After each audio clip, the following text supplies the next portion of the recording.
So one reason I chose that story is because it centered on a Latino family, but it didn't have anything to do with immigration. Yay!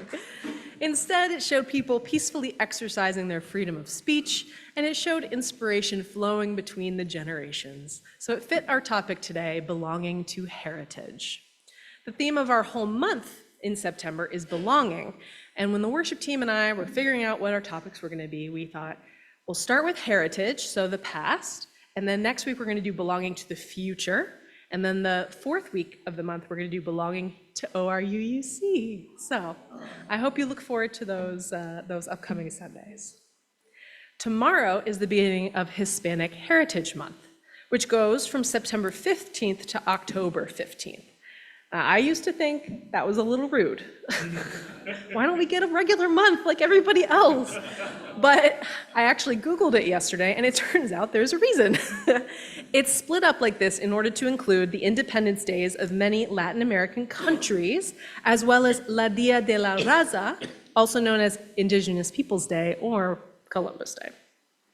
So it includes all of these relevant topics, and it happens to fit in a month, just not 1 month. Because I'm Hispanic and Latina, I wanted to take this opportunity to share this with you, particularly for those who may not know much about these very complicated cultures. So first, I'm going to give you a quick and messy history. Now, this is one of my sermons that people have told me are more like a lecture. I accept all feedback.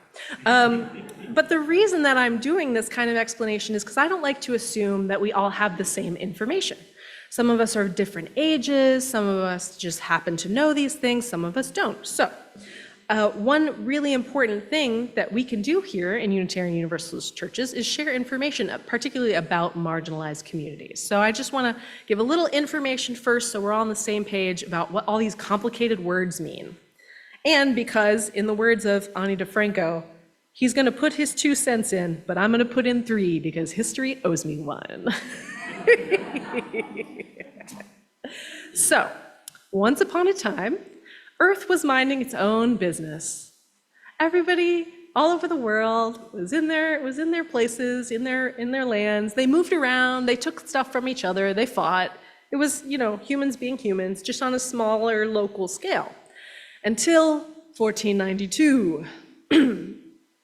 All these little groups had warred with each other and borrowed each other's languages and changed, but starting in 1492, in the 15th century, we started to enter the age of colonization, and things got complicated very fast, relatively fast in the scale of history. People from the region known as Europe started spreading out and planting colonies in the other regions. The Spanish, French, English, Dutch, and Portuguese were the main players during this time, particularly in the Western Hemisphere, which we're focusing on today. So they just sent a ton of people and ships over here to the Western Hemisphere all at the same time, where there were people living, but there's not as many people, and not with the same kinds of technology. So during this colonization period, the regions all changed names. Now, they had done this throughout history. The indigenous people had many names for this land that we're on right now. Some call the northern region Turtle Island, which of course are English words, but you get it. Some people call it that now. Some people call the continents in the Western Hemisphere Abya Yala, which is an indigenous term for these continents. But the colonizers also named the big sections after a guy named Amerigo Vespucci, who was one of the colonizers. And so we also know them as North America, Central America, and South America. Now, they declared war on each other, all these people, and the people who had colonized. So the colonies fought back against the colonizers, which was kind of funny, and they divvied them up even more into nations. Now, the nations have very specific and rigid borders and rules, which is kind of new in history. You can have citizenship in a nation, but you can also have cultural ties to other nations, which is called nationality. So for example, I'm American, but I also have Mexican heritage, so I think of my nationality as Mexican American. Here in America, there are also people who are specifically of Mexican descent who call themselves Chicano, because they've become culturally distinct either from Mexico or America. They're this very unique blend, and it's its own culture. So, all these countries ended up keeping the languages of the main colonizing force that kind of led to their creation. Canada has French and English. The United States mostly has English, at least at first. Most of Central and South America speak Spanish. And some folks today speak Spanglish, which is a fun little evolving hybrid. Brazil speaks Portuguese because it was colonized by Portugal. And some people in Pennsylvania held on to Dutch. The Dutch were really involved for a while, but then they really weren't, so we often forget about them, but they were players. So, the people of all these places, from Europe, from all of these Western Hemisphere places, they looked really different from each other. The indigenous peoples of Abya Yala, or the Americas, they looked different from each other. Most had brown skin in various shades, but when the colonizers came, the colonizers were mostly pale-skinned. And around the same time, they enslaved people from the continent known as Africa and forced them to come over to Abya Yala as well. The folks from Africa had very dark skin. And so eventually, many of these people who all came to this land all at the same time mixed with the people who were already here. They moved around, and there are people all over the place. And now each person has these overlapping identity categories, one or more, of nationality, ethnicity, culture, race, language, and citizenship. So now we're going to dive a little deeper into the Spanish portion of these colonized lands and people. The area that was colonized by the Spanish and Portuguese became known as Latin America. Part of the reason this gets complicated is that it is a really, really big and varied area with lots of indigenous cultures that affected and blended with the colonizing culture. But Latin America, the term Latin America, is colonial. After all, Latin comes from Rome. So calling it Latin America is a little awkward. But hey, that's what we've got to do. Anyway, you've probably heard terms like Spanish, Hispanic, and Latino, but what do they mean, and what are the differences between them? People who were affected by colonization by Spain are now commonly known as Hispanic, which kind of means Spanish-speaking. They may have Spanish ancestry, but they're generally not considered to be Spanish people, because Spanish people are people from Spain itself. So, somebody who speaks Spanish in Mexico might consider themselves Hispanic, but not Spanish. People from Latin American regions are generally considered to be Latino, which is not a race, but an ethnicity or a cultural category. Spanish is a language and a nationality, like Italian. So people from Spain are Spanish and Hispanic, but not Latino.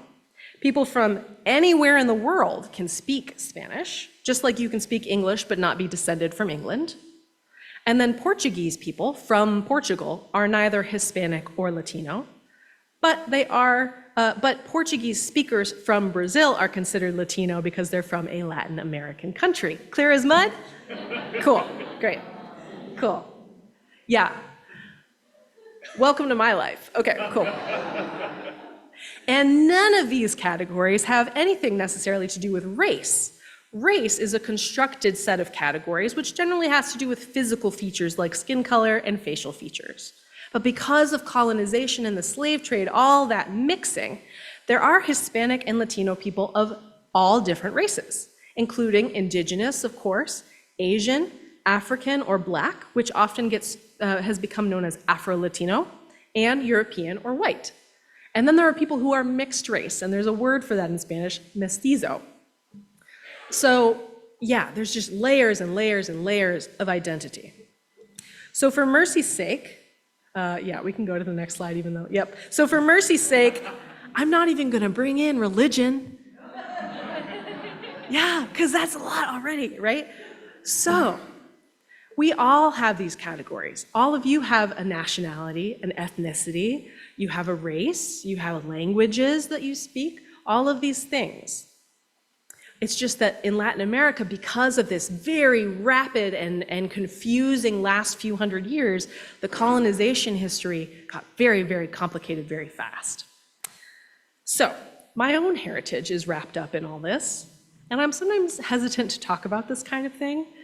My father is of white European American descent, and my mother is of Mexican descent, although her family has been in America for at least 3 generations. A genetic test revealed that her side of my family is descended from Spain, so we had some colonizers in there somewhere. And we have this really cool unbroken line of indigenous women specifically. When I did this genetic test, it told me that my matrilineal line was unbroken indigenous, and I thought that was cool as hell. So I call myself mixed race Mexican American. I am white and I have some indigenous background. I am American, and Mexico does have something to do with me and my family, but it's complicated. My mom's extended family speaks Spanish, but my immediate family doesn't. My mom, we lived here in Tennessee, she wanted us to blend in, she didn't teach us. So I can't speak to some of my own family, which is really, really weird. I understand a little bit of Spanish, but there's so much complex emotion bundled up in it for me that I don't know, I'm like afraid to even properly learn it because I know I'm never gonna be good enough or fluent enough or whatever, you know? So I often don't feel like I belong to my heritage. I don't know what my family has been through over the past few generations. I don't know how to cook the food or speak the language, dance the dances. I'm not Catholic like most of them are, and yet I don't look like my European family members either. And they are barely connected with their family heritage, right? They know they're American, but what is English heritage anyway? Baked beans on toast, yay. Sorry, England, I love you. Just a friendly ribbing. But now we're essentially American. We're in the melting pot, right? We're the confused inheritors of a cultural, linguistic, political, and geographic blitz that happened over the last few 100 years. And while this is maybe easier to see in Latin American communities, these days, all of us in the Western Hemisphere have complex relationships to our heritage, to the actions that our ancestors chose.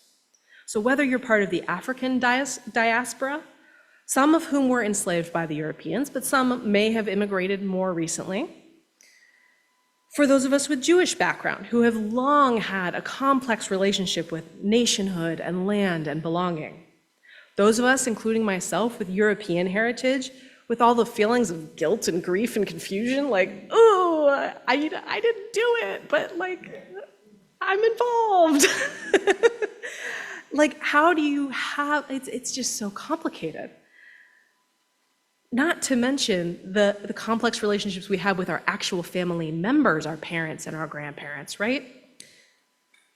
And there is a small yet determined remnant of indigenous peoples who have not been eradicated, who live throughout Turtle Island, throughout the Western Hemisphere, who have not surrendered their ancestral languages, and who try to maintain relationships to the earth that are not based on this extractive colony format.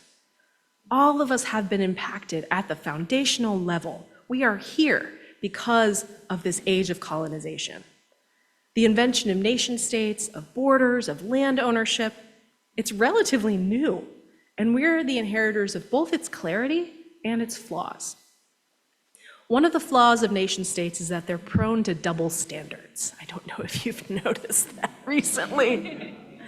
For example, Europeans were allowed, even encouraged, to flood in and take land from indigenous people. They would make deals and they would go back on the deals pretty frequently. But now land ownership is unquestionable because it belongs to us, right? Now, no takey. Finders keepers, except you didn't find it. Another example is that throughout the 20th century, the United States interfered in Latin American countries, in their political structures. We caused coups, we overturned sovereign decisions, we caused a lot of instability. But of course, nobody's allowed to do that to us. We'll go to war with you if you do such a thing. How dare you? You know, these double standards. Because of that interference and because of climate change, which is largely caused by the developed nations of the Northern Hemisphere, nations throughout Central and South America have been destabilized.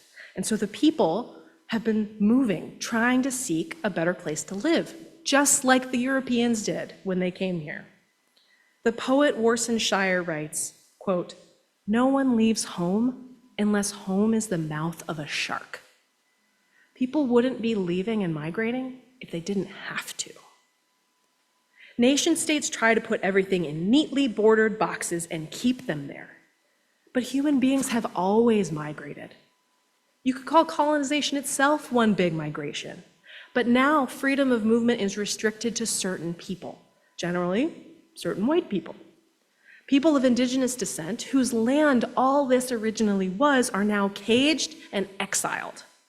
Activists often say, we didn't cross the border crossed us. They use the symbol of the monarch butterfly, which migrates back and forth freely across North America. Americans take advantage of undocumented labor because those laborers can't seek the authority for help, and they often can't speak the dominant language. And yet, with the food they have grown in our bellies, with the clothing they have sewn on our backs, and with the roofs that they have built over our heads, we're kicking them all out.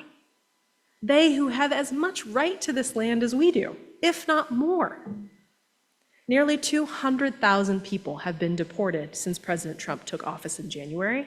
And you may have seen in the news just yesterday, there was a ruling allowing him to rescind the legal protections for another 400,000 people. Specifically Black and brown people. Some with the legal status to be here, as we saw earlier in these last few months.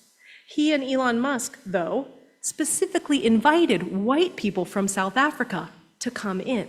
So it's not really about immigrants, is it? No, it's about racism. Fascism always finds an enemy, and it doesn't really care who it is, it just picks somebody.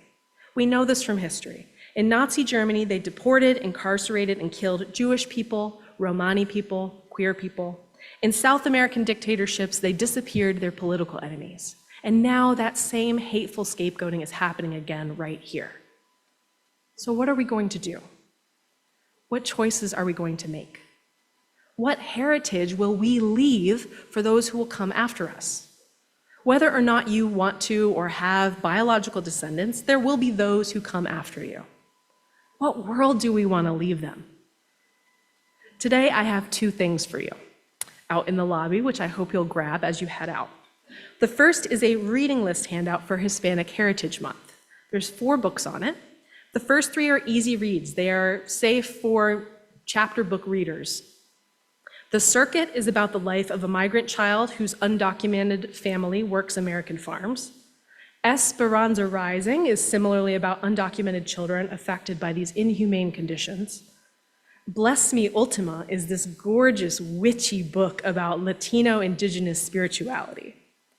Finally, Borderlands by Gloria Anzaldúa is a much more advanced and complex read, but it is a fascinating account by a mixed-race, Mexican-American queer woman. So when I first read it, I loved it. I felt like finally somebody understood me. She writes like a fierce goddess, and she writes about goddesses. She says, I will have my voice, Indian, Spanish, white. I will have my serpent's tongue, my woman's voice, my physical voice, my poet's voice. I will overcome the tradition of silence, end quote. Yeah, she's badass. Latino people are being forced into silence through language oppression and through incarceration. So the second thing that I have to offer you is a way to help them. We have 250 of those red cards you may have heard of. Now, I ordered them. It turns out they're in English. I thought they were bilingual, but they're still useful. So please do take them. Take a few and hold on to them. And if you see, a crew of roofers or you're having people do your lawn, just hand them out. Don't be afraid to offend people. Even if they're not undocumented or they're not having any kind of immigration issue, they're worried about it. And they know people who might be affected by it. So give them out freely. I'll also order some more that are bilingual. It's got people's constitutional rights so that if immigration comes to get them, they could say, nope, sorry, can't do that. Go back to go, do not take $200. So, I have a complex relationship with my heritage. And even if you don't think about it very often, you probably do too. So let us hope and work for a world where the rules and the double standards and the rigid borders become less important than compassion. than generosity and the mutual flourishing of life, like the monarch butterflies that crisscross thousands of miles on the most delicate wings. That is a heritage I want to be a part of. That is a heritage we can all share. May it be so, and amen.